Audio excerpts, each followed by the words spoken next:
Bonjour à toutes et à tous. Je m'appelle Philippe Choteau, j'ai pris la responsabilité du département économie à l'Institut de l'élevage. Mon département économie qui a deux tâches principales. D'une part, de l'analyse de la conjoncture des marchés du lait et des viandes à travers une revue mensuelle qui s'appelle Tendance. Et d'autre part, des études plus structurelles sur les filières en France, en Europe et chez nos grands concurrents des pays tiers.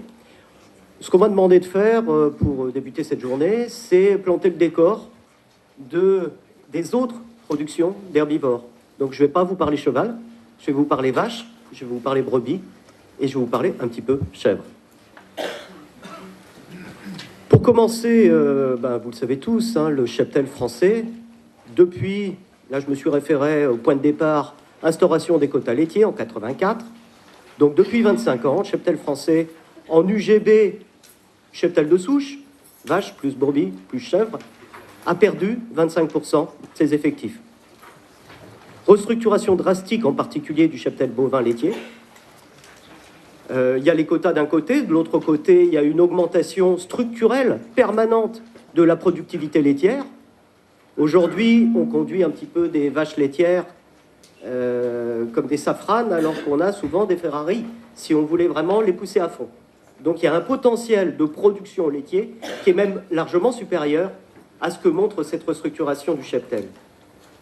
Il y a eu reconversion d'un certain nombre d'élevage laitier en élevage allaitant, d'où l'augmentation du cheptel allaitant jusqu'à la fin des années 90 et une quasi-stabilisation de prix, liée aussi bien sûr aux primes aux vaches allaitantes qui sont désormais plafonnées. Et enfin, il y a eu une restructuration du cheptel de brebis qui n'a cessé, dont on espère qu'il va se ralentir dans l'avenir, mais ce n'est pas gagné, ça va demander énormément de volontarisme. Quant aux prairies, c'est vrai que dans un premier temps, la STH a sérieusement, les surfaces toujours en air, ont très sérieusement reculé. Elles apparaissent stabilisées depuis 2005, parce que, en particulier, c'est une obligation européenne de conserver les surfaces en prairies permanentes. On a aujourd'hui un peu plus de 8 millions d'hectares de prairies permanentes, un peu moins de 2 millions d'hectares de parcours et un peu plus de 3 millions d'hectares de prairies artificielles et temporaires. On n'a pas encore les chiffres 2010. Vous savez qu'avec le bilan de santé qui a été mis en place en 2010, décidé en 2009, il y a une DPU herbe qui est attribuée désormais sous condition de chargement minimum. Pardon ? Une DPU, une dotation unique à l'hectare, sous chargement minimum, DPU à plein pot à partir de 0,8 UGB par hectare, qui est versé progressivement entre 0,5 et 0,8 UGB par hectare et qui n'est pas perçu en dessous d'un chargement minimum de 0,5. Dans ces chargements comptent les UGB équines. La répartition du cheptel bovin français, je ne vais pas insister, parce que vous l'avez d'abord sur vos documents, mais autant les fermes laitières ont pratiquement toutes, 90% des fermes laitières ont aujourd'hui plus de 20 vaches. Ce n'est pas le cas dans le cheptel allaitant. On a encore 40% des fermes allaitantes qui ont moins de 20 vaches allaitantes. Donc c'est des structures plutôt petites. Alors en cheptel laitier déjà, qu'est-ce que ça peut donner ? D'une part, la politique française laitière s'est traduite par le fait que dans pratiquement 80% des petites régions agricoles, on a encore production de lait aujourd'hui. L'objectif central, ça a été conserver du lait sur tout le territoire, et en ce sens-là, c'est réussi. Ceci dit, avec la politique des quotas, qui est une politique des quotas régionaux, avec redistribution départementale et maintenant régionale, on a eu des potentiels de croissance des exploitations laitières tout à fait disparates selon les zones. Les plus grandes exploitations laitières, aujourd'hui, sont plutôt dans les zones de polyculture élevage et pas dans le cœur du bassin, notamment dans le Grand Ouest. Avec, bien sûr, toute une partie du lait qui est encore produite dans les régions de montagne, et vous l'avez là dans ces zones mauves, évidemment Auvergne, évidemment Alpes du Nord, évidemment Jura. Là, vous avez encore une production laitière extrêmement importante, et particulièrement en Auvergne, sans doute, un gros potentiel de restructuration. Ça va dépendre vraiment des politiques qui vont être menées.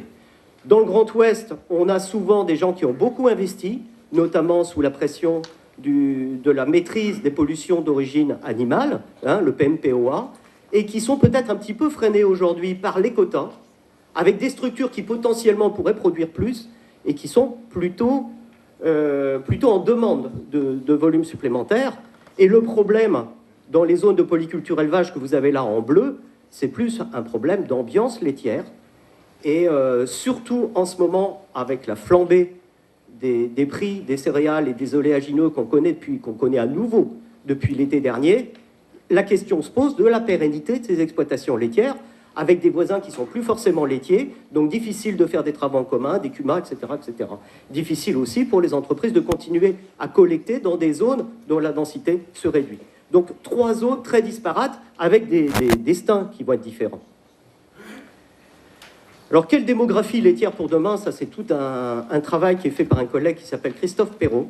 Et si vous passez au Salon de l'Agriculture, je vous invite à venir le vendredi 25 février. Il y aura tout un café-débat sur l'évolution démographique, tant dans le cheptel laitier que dans le cheptel allaitant, hein, 15 heures. Mais ce qu'il a montré l'année dernière avec un premier travail, c'est que on est de toute façon avec un élevage laitier qui est une industrie lourde. On ne va pas s'inventer producteur laitier partant de rien. Si on est producteur laitier, c'est quelque part, on est héritier. Ou héritier par alliance, ou héritier directement, mais en tout cas, on hérite d'une structure laitière. Et avec la démographie, les structures d'âge, etc., il est écrit pratiquement qu'aujourd'hui, on a 88 000 exploitations. Demain, en 2014, au moment de la mise en place de la nouvelle politique agricole commune, il en restera pratiquement un quart de moins. Donc il y aura 62 000 exploitations. Et ensuite, l'effet de la politique ne va pas avoir d'impact tout de suite, il va avoir un impact à terme. Il pourrait y avoir en effet soit une stabilisation autour d'une trentaine de milliers d'exploitations laitières en France, soit une restructuration encore plus forte dans les 20 années à venir, mais là, ça nous emmène sans doute un peu trop loin. Aujourd'hui, quelle est la conjoncture? La conjoncture, elle est très favorable en lait, extrêmement favorable.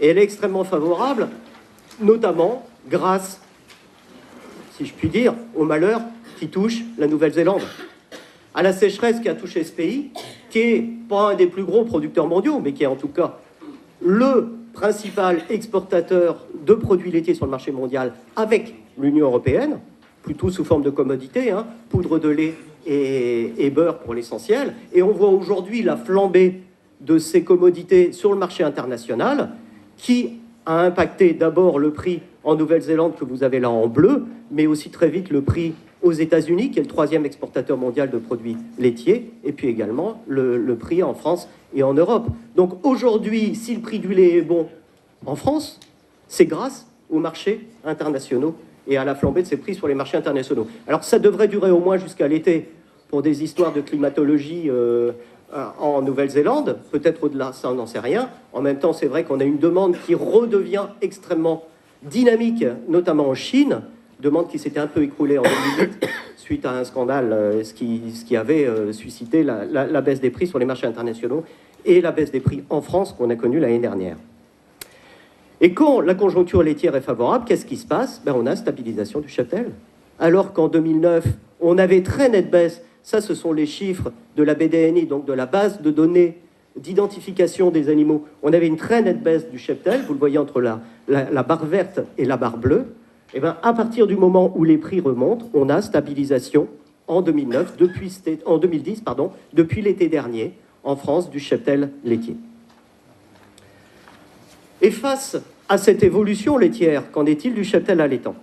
Le cheptel allaitant, on l'a vu, a encore des structures beaucoup plus disparates, si c'est possible, que les structures dans le cheptel laitier. On a encore pratiquement la moitié des détenteurs qui ont moins de 20 vaches. Et ce qu'on appelle, nous, dans nos exercices démographiques, qui ne sont pas au bout, là, le noyau dur, c'est 60 000 exploitations de plus de 20 vaches allaitantes. Mais ils détiennent quand même 80% des vaches allaitantes. En dehors de ceci, on trouve des éleveurs en fin de carrière avec des petits troupeaux. On trouve des mixtes qui ont des vaches allaitantes à côté de leurs vaches laitières. Et la question se pose, s'ils ont possibilité d'agrandir leur exploitation laitière, que vont devenir ces vaches allaitantes là, de ces cheptels mixtes? Et puis, il y a les tout petits élevages, dont le nombre est en très, très forte chute. sans doute aussi face à des contraintes réglementaires qui deviennent insupportables pour ces tout petits élevages, quoi. Hein, des contraintes administratives et réglementaires. Et cette démographie des élevages allaitants, comment on l'envisage? On peut avoir, en tout cas pour le noyau dur, c'est-à-dire pour ces exploitations qui ont plus de 20 vaches, une stabilisation, mais tout va vraiment dépendre de ce qui se passe dans le secteur laitier. La plupart des élevages allaitants qui se créent aujourd'hui sont directement issus de reconversion laitière. Donc il pourrait y avoir un gros potentiel de reconversion, notamment en Auvergne. C'est ce qui pourrait se passer demain. Conjoncture viande bovine, ben, elle s'améliore. Il y a eu une divine surprise qui a été l'ouverture des marchés périméditerranéens et tout spécialement du marché turc. Personne ne l'attendait vraiment, ce marché turc. Il était fermé depuis la première crise ESB en 96, c'est-à-dire Mathusalem quasiment. Et la Turquie est un pays, on parle des pays émergents, quand on parle des pays émergents, on parle du Brésil, de l'Inde, de la Chine.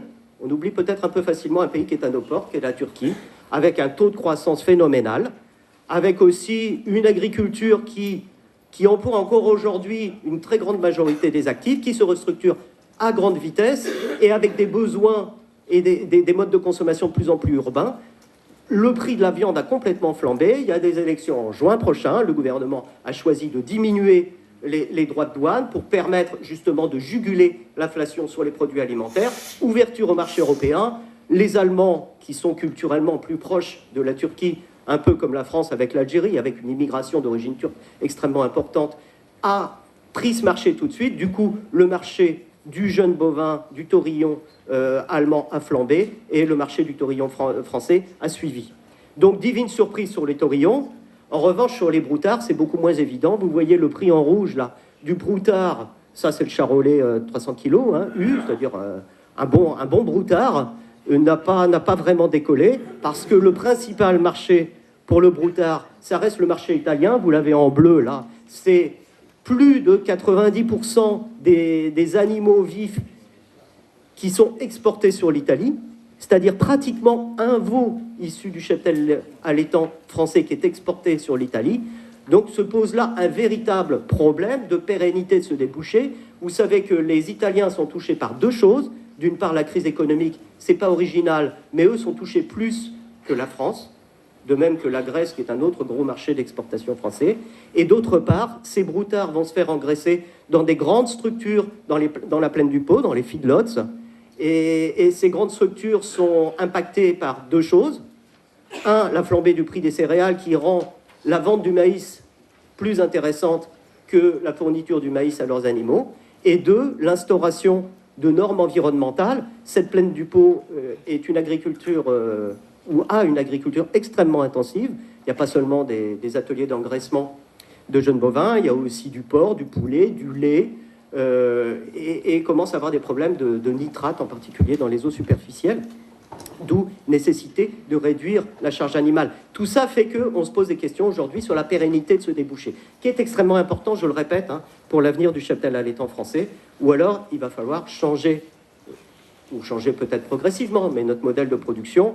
Pour l'instant, c'est vrai que, je vous dis, la moitié des veaux issus du cheptel allaitant étaient exportés. Peut-être qu'il va falloir en engraisser un petit peu plus en France. Peut-être pas forcément sous forme uniquement de taurillon. Il pourrait y avoir des bœufs. Ça peut impacter aussi l'avenir de l'occupation de la STH demain. Mais tout ça, on est sur des hypothèses un petit peu lointaines pour l'instant. Alors, quid maintenant du cheptel ovin? Bon, le cheptel bovin, c'est quand même 88% des UGB françaises, hein. Donc, ce qui se passe dans le secteur bovin est absolument primordial sur l'occupation du territoire et des prairies.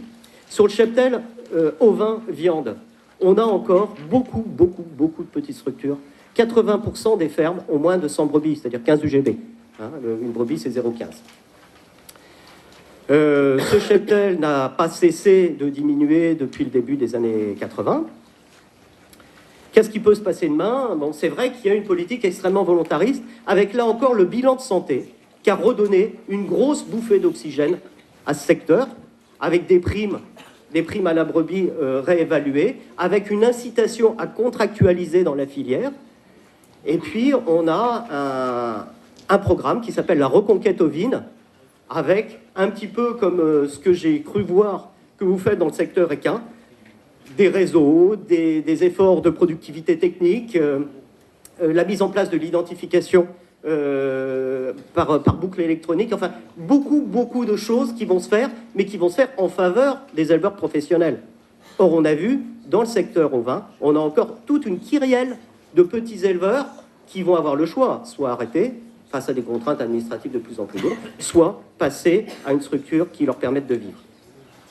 Les fermes ovins-lait, elles, sont beaucoup plus homogènes et bénéficient d'une conjoncture qui est assez peu bousculée année après année. C'est essentiellement le rayon de Roquefort, mais il n'y a pas que le rayon de Roquefort. Je vous rappelle quand même qu'il y a un rayon basque, basco-béarnais, qui est très important, hein, avec des fromages comme l'osso irati, puis il y a le rayon corse aussi, qui se maintient bien. Et puis enfin, les fermes caprines, qui sont extrêmement dichotomiques, avec des petites fermes caprines qui sont plutôt ce qu'on appelle des fromagers, qui font leur fromage elles-mêmes, et puis des fermes caprines qui sont plus, disons, dans Poitou-Charentes, dans le centre-ouest, qui livrent davantage à l'industrie. En ce moment, alors le secteur caprin, jusqu'alors, avait des prix qui augmentaient structurellement et avait une relativement bonne organisation de filière. Ceci dit, depuis 2 ans, on a une collecte qui bondit de 17%, avec des débouchés qui ne suivent pas. Donc là, il y a une petite crise qui se prépare sans doute. Ceci dit, on est en train de parler de 1% des UGB. Hein, donc ce n'est pas non plus ça qui va conditionner l'occupation du territoire. Alors on a fait des prévisions, on s'est amusé, on s'est risqué à cet exercice de prévision à l'horizon 2013. Pourquoi 2013 avant la prochaine PAC, dont on connaît quelques axes, mais qu'on est loin de percevoir. Et on imaginait, l'année dernière, on a fait ces prévisions-là à l'échelle européenne, mais en tout cas en France, qu'en 2013, par rapport à 2009, avec une conjoncture qu'on n'avait pas imaginée aussi brillante, hein, quand même, pour le secteur laitier, mais on imaginait moins 8% de vaches laitières, moins 5% en vaches allaitantes, moins 6% de brebis, tout en prenant en compte d'ores et déjà le bilan de santé. Ça veut dire que cette diminution du cheptel de souches herbivores, on le voit bien se poursuivre, se ralentir, mais se poursuivre quand même. Alors la PAC et la nouvelle PAC, la future PAC, aura un rôle fondamental, notamment quid des soutiens couplés, notamment en ce qui concerne le cheptel allaitant. 4 millions, pratiquement 4 300 000 aujourd'hui vaches allaitantes. Si on découple la prime à la vache allaitante, qu'est-ce qui peut se passer demain? On est en train de travailler là-dessus. Il vaudrait mieux que ça reste couplé au moins en partie. Quid du soutien à l'herbe, hein, je vous le disais, depuis le bilan de santé, on a mis en place un soutien spécifique à l'herbe. On a en outre la conditionnalité liée au maintien de la surface en STH. Selon les premiers chiffres 2010, cette surface en STH aurait pu diminuer. On va se faire rappeler à l'ordre par Bruxelles, donc qu'est-ce qui peut se passer derrière? Mais en tout cas, on voit mal Bruxelles céder sur le maintien de la STH, d'autant plus que l'enjeu environnemental des prairies apparaît de plus en plus reconnu. Sur le stockage de carbone, c'est sûr que si on commence à retourner les prairies en grand nombre, on va avoir libération de tout l'humus qui était stocké dans les sols, et donc augmentation brutale des émissions de gaz à effet de serre, et puis aussi sur la biodiversité. Hein, l'INRA, avec les travaux de Susanna, le montre très bien. En outre, quand on regarde un peu les premières propositions de Dacian Cioloș, le nouveau commissaire à l'agriculture pour la future réforme de la PAC, il met en exergue le maintien de la DPU, d'accord, mais en plus un soutien lié à des conditions agro-environnementales et qui sera proposé de manière obligatoire. Donc en conclusion, a priori, les évolutions des cheptels ovins et bovins laissent place aux autres herbivores sur une STH qui ne devrait pas diminuer. Les évolutions démographiques, elles sont lourdes. On est sur de l'industrie lourde. Mais ceci dit, si on va vers un agrandissement des structures laitières, par exemple, quid de la place des équins sur ces structures laitières? Même chose pour les structures allaitantes. Et enfin, l'analyse, elle va être de plus en plus disparate et divergente selon les régions, puisqu'on va avoir des politiques de plus en plus régionalisées. Je vous remercie pour votre attention. Merci.